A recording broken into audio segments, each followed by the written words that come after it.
Annette te baptise au nom du Père et du Fils et du Saint-Esprit.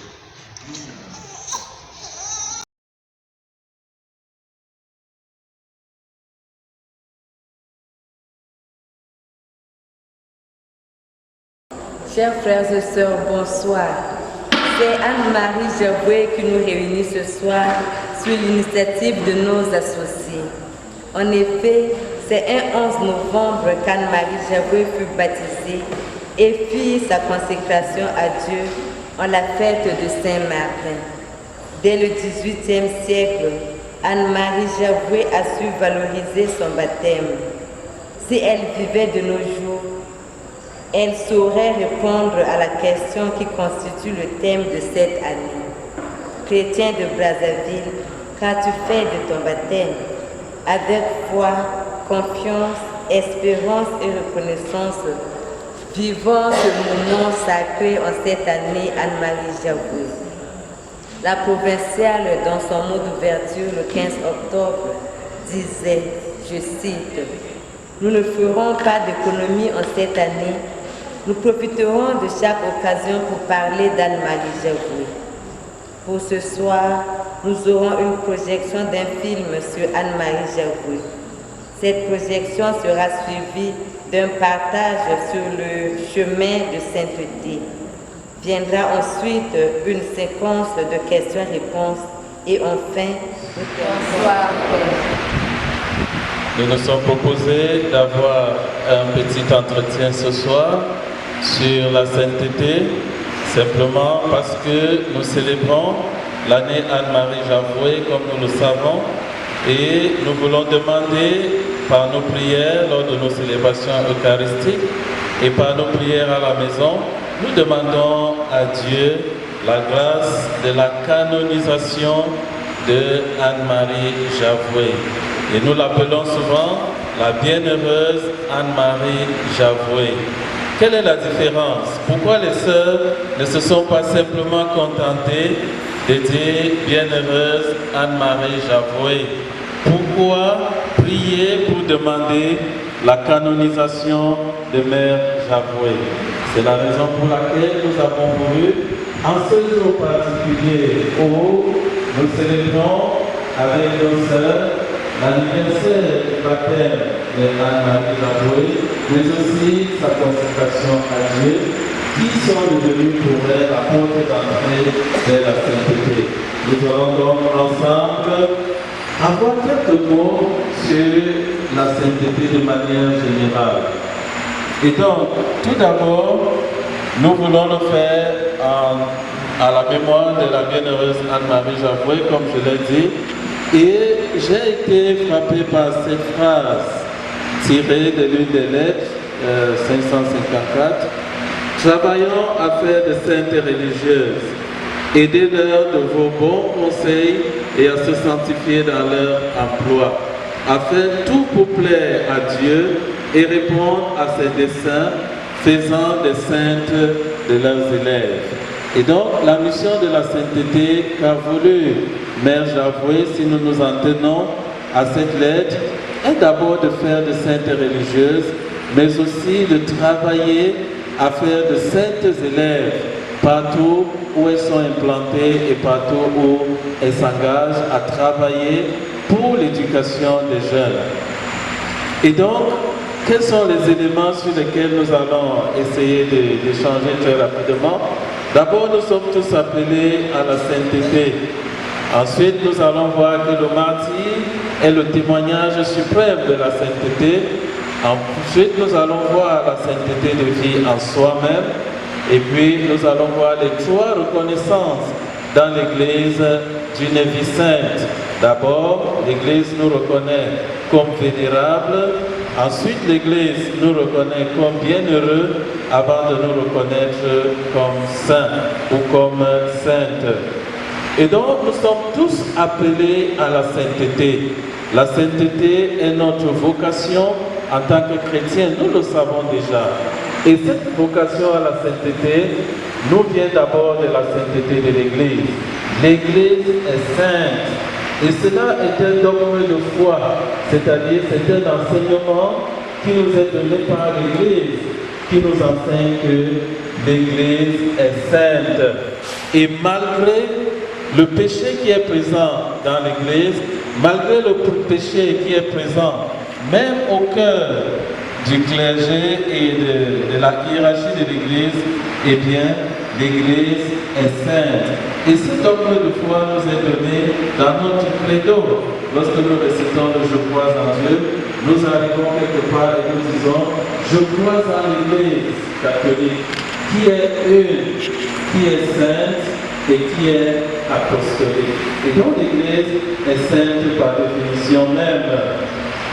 Nous sommes donc tous appelés à être des saints. Mais quels sont donc les critères de la sainteté? Quels sont les critères par lesquels nous sommes déclarés comme saints? Et donc, les critères de la sainteté, au départ, le martyr était la cause automatique de sainteté. Dès qu'on est martyr, on est automatiquement déclaré saint dans l'Église. Mais de plus en plus, les papes ont redéfini le sens de la sainteté dans l'Église. Et donc la sainteté, ce n'est plus simplement de produire des choses extraordinaires. Nous le savons, les images que nous avons des saints. Certains saints, on nous dit que par souci de pénitence, ils avaient refusé le sein maternel. Certains saints, on nous dit que les vendredis, étant bébés, ils refusaient de téter simplement parce qu'ils étaient déjà habités par cette sainteté en eux-mêmes. Certains encore, on nous dit, étant encore adolescents, ils faisaient déjà des miracles. Et donc nous avons cette image-là que la sainteté, c'est un acte héroïque. Il faut avoir réalisé des miracles même de son vivant pour être déclaré saint. Mais l'Église nous rappelle aujourd'hui que ce n'est pas de cela qu'il s'agit lorsque nous parlons de la sainteté. Et donc les critères de sainteté, ce sont non pas des œuvres extraordinaires, ni une grande renommée de bonté, ni encore des prodiges accomplis, mais la perfection de la charité en édifiant les autres. Et c'est le pape François qui nous le rappelle de manière plus précise. Donc le don de la charité, c'est le chemin pour la sainteté. La perfection de l'amour sur une durée conséquente, dans la conformité à la volonté de Dieu, par tous les engagements d'une vie. Par exemple, une dame italienne a été déclarée sainte, béatifiée, simplement parce qu'elle avait le choix entre donner sa vie ou la vie de son bébé. On lui a demandé de choisir. Qui est-ce qu'il faut sauver parce que son accouchement était très compliqué? Alors elle a choisi de mourir pour que son bébé vive. Et le pape a considéré qu'un tel geste est un geste d'amour et un tel geste ne peut venir que d'un cœur qui est habité par une certaine réputation de sainteté. Et donc, la sainteté, nous le savons donc, est partie du martyr, à partir du martyr de Saint-Étienne et de tous ceux qui ont suivi. Mais plus particulièrement, nous voulons demander la grâce de la sainteté ou alors de la reconnaissance comme sainte de Mère Javoué. Nous voulons prier pour qu'elle soit canonisée. Et qu'est-ce que cela signifie? Pour être proclamé saint, 2 miracles reconnus sont nécessaires. Il faut qu'il y ait 2 miracles reconnus comme étant accomplis par Anne-Marie Javoué. S'il n'y a pas de miracle, eh bien nous allons prier en vain.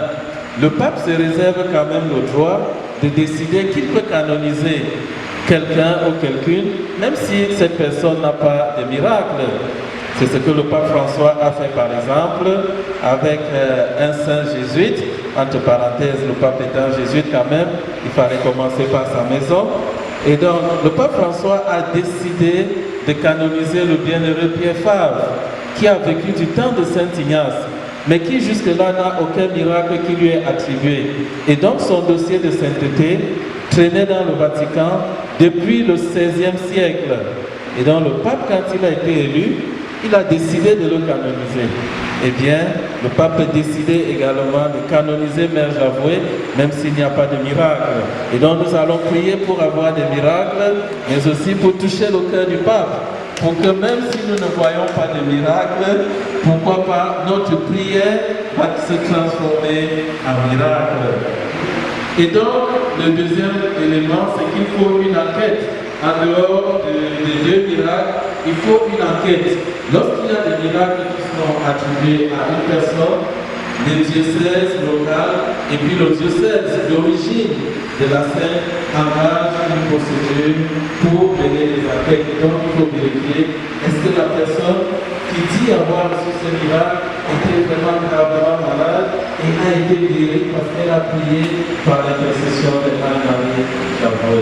Donc c'est l'une des choses que nous vous recommandons vivement, c'est que si vous connaissez des personnes qui sont gravement malades, qui souffrent de maladies incurables, eh bien c'est l'occasion de prier Dieu par l'intercession de Anne-Marie Javoué.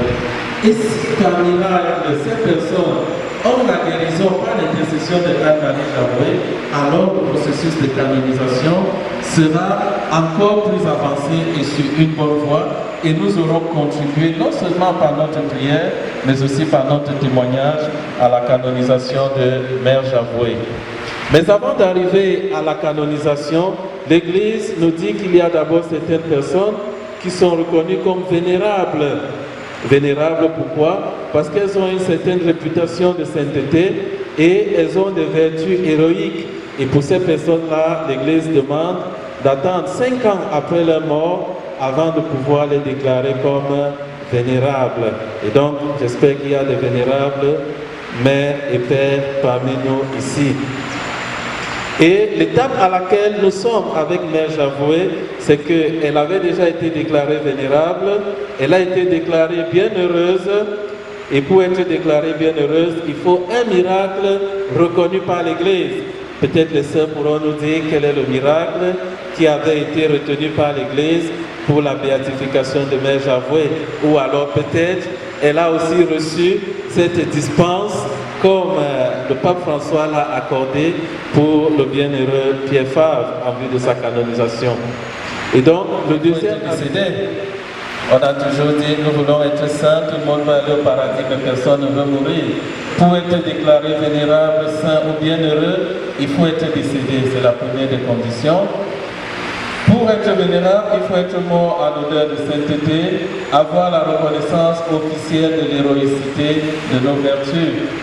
Et maintenant, pour bienheureux, c'est pratiquement la même chose, être décédé, être mort en odeur de sainteté, avoir la reconnaissance officielle de l'héroïcité des vertus, avoir donné sa vie librement et volontairement, c'est le cas des martyrs, et puis avoir réalisé au moins un miracle reconnu par l'Église. Et maintenant, pour être déclaré saint, toujours il faut être décédé, il faut être mort en odeur de sainteté, avoir la reconnaissance officielle de l'héroïcité des vertus, avoir donné sa vie librement et volontairement, avoir réalisé 2 miracles ou plus. Et je l'ai déjà dit, c'est à cette étape que nous nous trouvons pour le cas de Mère Javoué. Et donc, pour finir, nous voyons que ces étapes nous montrent le cheminement pour arriver à la déclaration de quelqu'un comme saint. D'abord, la demande est adressée à un postulateur. Quelqu'un est chargé de porter le projet de la canonisation. Vous allez me poser la question pourquoi il y a beaucoup plus de blancs qui sont saints et très peu d'Africains. Eh bien, c'est parce que canoniser quelqu'un, ça coûte beaucoup d'argent. Vraiment beaucoup d'argent. Parce qu'il faut faire des enquêtes et ces enquêtes demandent beaucoup de voyages. Il faut aller partout où cette personne a vécu, il faut interroger les gens et le procès de canonisation, les finances ou le financement du procès est porté par la personne qui demande la canonisation. Et donc si vous voulez faire que quelqu'un soit reconnu comme ça, rassurez-vous que vous avez d'abord beaucoup d'argent avec vous. Sinon, la procédure risque de s'arrêter. Je ne suis pas en train de dire que les sœurs ont beaucoup d'argent si elles ont demandé la canonisation de Mère Javoué, mais je sais que le Seigneur travaille et le Seigneur va pouvoir pour que ce processus poursuive son cours. Et donc il faut une enquête diocésaine, comme je l'ai dit, qui va transmettre à la commission à Rome, ensuite l'examen par la congrégation romaine, l'héroïcité des vertus et du miracle sont, n'est-ce pas, recherchés, et puis il y a la reconnaissance d'un miracle. On pourrait donc se demander pourquoi cet entretien, simplement pour nous exhorter à prendre conscience que la sainteté, ce n'est pas d'abord l'affaire des autres, la sainteté nous concerne aussi. Ce n'est pas seulement l'affaire des vieux, la sainteté nous concerne aussi. Par exemple, le pape François a béatifié le mois passé un jeune Italien de 15 ans seulement, qui n'a rien fait de spécial. Tout ce qu'il a fait, c'est qu'il a organisé sur Internet la promotion de la présence réelle du Christ dans le Saint-Sacrement. Un jeune homme de 15 ans qui a été béatifié il y a juste un mois. Et le travail qu'il a fait, ça a été de sensibiliser les jeunes de son époque à la présence réelle dans le Saint-Sacrement. Heureusement, de toute façon, l'Église nous enseigne et les faits sont là. Le corps de ce jeune homme, vous pouvez le voir si vous allez à Rome, est resté intact, semble-t-il, depuis qu'il est décédé. Depuis qu'il est décédé d'un cancer du sang, pas du sein, du sang, et son corps est resté intact. Et donc c'est pour dire que nous aussi, la sainteté nous concerne. Ce n'est pas que l'affaire des autres, ce n'est pas que l'affaire de ceux qui sont décédés en 1800 ou en 1700. C'est aussi notre affaire aujourd'hui. On ne compte pas les couples qui ont été béatifiés par Jean-Paul II et puis par le pape François. Ce n'est pas seulement l'affaire des religieux et religieuses, c'est l'affaire de tous les chrétiens et c'est la vocation de tout chrétien. Donc voilà la première raison pour laquelle nous voulons vous exhorter à prendre conscience que la sainteté, c'est aussi notre affaire. Deuxièmement, pour le cas de Anne-Marie Javoué, nous voulons demander et rappeler instamment et avec insistance que nous sommes dans une année de grâce. Et cette année de grâce signifie que nous allons nous engager pour prier ensemble. Nous allons nous engager pour demander à Dieu la grâce spéciale de la canonisation de Mère Javoué. Et nous allons aussi prendre les moyens qui vont avec, c'est-à-dire prier sans cesse par l'intercession de Mère Javoué et recommander nos malades, surtout nos malades graves, à la médiation de Mère Javoué. Donc voilà quelques mots simplement pour nous rappeler et pour attirer notre attention que nous sommes appelés à vivre la perfection évangélique, la perfection qui nous est donnée dans les béatitudes pour être déclarés comme des bienheureux et des bienheureuses. Accueillir quelle que soit la douleur, avancer au désir simplement être là pour aimer. Tu as tant de choses à nous dire au présent.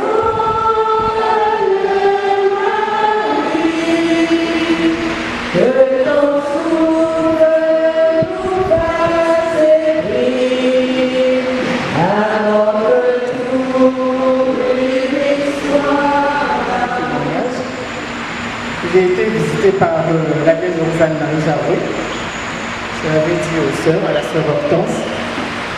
Et donc, c'était une nuit. En fait, je ne souffrais pas. Et j'avais un petit problème au niveau des seins. Des tétons qui me grattaient souvent. Et donc, j'avais peur d'aller à l'hôpital. Je me posais mille et une questions, mais bon, pour me lever à l'hôpital, c'était un problème. À chaque fois que je viens à Javoué, je dis bonjour à Anne-Marie Javoué, juste qui est là dehors. Mais celle qui est à l'église, non. Beaucoup plus celle qui est dehors. Et une nuit vers 3h, enfin quand je me suis réveillée, c'était 3h54. Et j'ai rêvé d'Anne-Marie Javoué, celle qui est là. Et elle avait une ceinture avec elle. Elle m'a fait passer la ceinture au niveau du cou, moins 2 fois. Et puis après elle me dit, mais pourquoi tu as peur? Mais pourquoi tu as même peur? Mais va à l'hôpital. Et je me suis retenue en sursaut. Je dis, mais madame, mais c'est Anne-Marie Javoué. Là, comme elle est là à l'église, là, je l'ai vu comme ça, c'est Anne-Marie Javoué. Et ça m'a donné le courage d'aller à l'hôpital. Je suis allée voir le médecin. Il m'a examiné. Il m'a dit, non, mais c'est juste des champignons et tout. Je donne un médicament et le médicament coûtait 3500. Et donc, depuis, je me sens bien, ça va. Donc, c'est pour fortifier les autres. On peut dire que Anne-Marie Javoué, il faut la porter dans nos prières. En tout cas, moi, je l'ai vu dans mes rêves. La paix du Christ. Amen.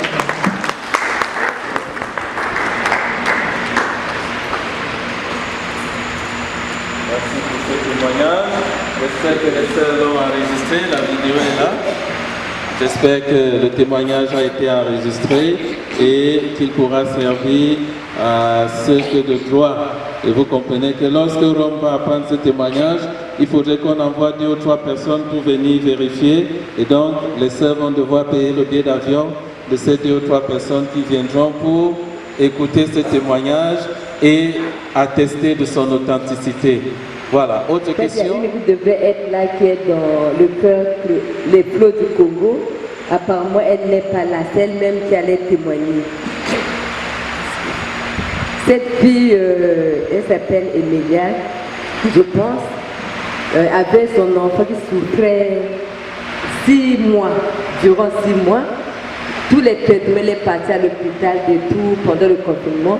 Et un bon jour, toujours dans le songe, elle voit une voix, elle entend une voix lui dire mais laisse ton enfant entre les mains. Mais là, on lui disait entre les mains de Sainte Anne-Marie Javet. Mais elle ne connaissait pas Anne-Marie Javet. On n'a même pas encore ouvert l'année Anne-Marie Javet. Et c'était passé, dans les semaines qui suivaient, l'enfant s'est senti mieux, son médicament, son traitement. Et un jour, je l'appelle, c'était le 14, la veille de la fête du 14 octobre. Elle arrive pour venir m'aider à chanter. Le jour que nous avons fait la procession, c'est parmi les 2 là qui avaient chanté. Quand elle arrive, elle voit la photo du coup. Donc Anne-Marie Javet habite ici, Anne-Marie Javet que j'ai rêvé. Elle habite donc ici. Donc elle existe, elle pose les questions. Mais qu'est-ce que tu fais? Chante parce qu'on est en retard. Qu'est-ce que tu poses quelle question? Je dis non, monsieur, excusez-moi, j'ai quelque chose à dire de cette femme. Elle habite ici, sans habiter ici. Pour le moment, je chante d'abord. Après la procession, je l'aborde. Elle me dit oui, mon enfant était malade. Et voilà, on m'a dit de remettre mon enfant entre les mains de Sainte Anne-Marie Javet. Donc quand je suis venue ici, elle avait des larmes, elle dit mais c'est pas possible, elle existe. Pour moi, quand j'ai entendu ce nom, bon, c'était un nom comme ça, on dit Anne-Marie Javet, l'école Anne-Marie Javet, l'école, mais je ne savais pas que c'était une sœur, que vous avez les liens avec les sœurs de Javet. Mais elle devait être là, je ne l'ai pas appelée, j'avais dit que j'allais l'appeler, mais elle n'est pas venue. Voilà. Donc Anne-Marie, nous pouvons solliciter l'intercession d'Anne-Marie Javet comme ce que le Père Yannick vient de nous dire. C'est pour confirmer. Merci. Merci Sœur Hortense. Et nous savons qu'Anne-Marie Javet avait un intérêt particulier pour l'Afrique, pour les Noirs et pour les Africains. Et donc, raison de plus, certainement, elle sera encore plus sensible à nos prières parce qu'elle connaît nos problèmes, elle connaît nos besoins et elle les a vécus parce qu'elle est venue jusqu'à nous. Nous avons vu qu'elle est arrivée au Sénégal, en Gambie et puis au Libéria avant de rentrer en Guyane. Et donc, elle connaît nos problèmes, elle a été au milieu de nous, elle a vécu avec nous et donc n'hésitons pas à nous adresser à elle. Y a-t-il encore une question, un témoignage ou un complément de réponse aux questions qui ont été posées?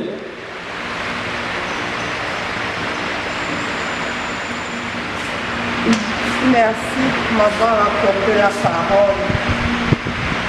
Vu tout ce que dit, on voit très bien l'historique de Anne-Marie Javet. Son circuit de vie, ses actes.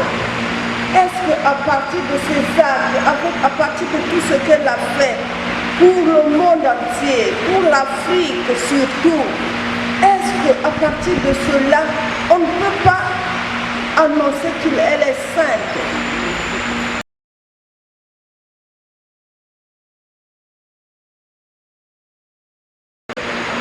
Révérende sœur,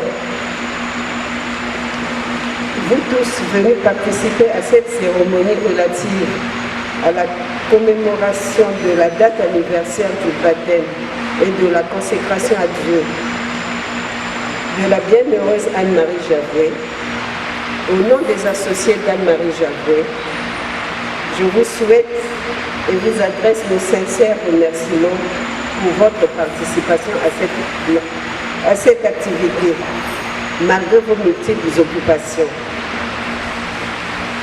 À titre de rappel, pour cette année consacrée aux prières de supplication à notre Dieu pour la canonisation de la bienheureuse Anne-Marie Javet, Toutes les dates mémoriales relatives à la vie, aux actions et aux œuvres d'Anne-Marie Javoué seront solennelles.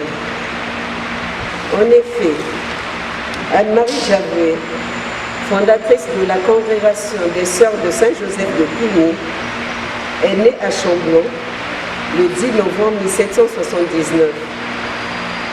Elle fut baptisée le 11 novembre, date qui fait l'objet de cette commémoration. Que le Seigneur nous donne la grâce de pouvoir vivre cette année Anne-Marie Javoué dans le discernement et la prière, afin que notre vœu de voir canoniser Anne-Marie Javoué soit une réalité.